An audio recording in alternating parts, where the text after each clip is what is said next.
Hello everyone, welcome to our new video. If you want to use single name on Facebook, this video is for you. In this video, we will show you how to use single name on Facebook.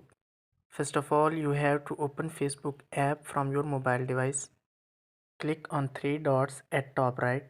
Scroll down and click on settings and privacy. Here you will see a list of different options. You have to click on settings.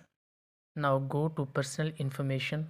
A list of different options under personal information will appear. You have to click on name, the first option. Here you can edit your name. You can change the name, you can remove the last name, whatever you want. Keep in mind, if you change your name, you will not be able to edit your name for the next 60 days. If you want to use single name, you have to remove last name and click on review change. To save changes, you have to enter your Facebook password. In case you are unable to remove your last name, you have to use proxy. This is simple and easy process to use single name on Facebook. Like and share this video if it works well for you. Also subscribe Let Me Guide channel to get more problem solving videos. Thank you.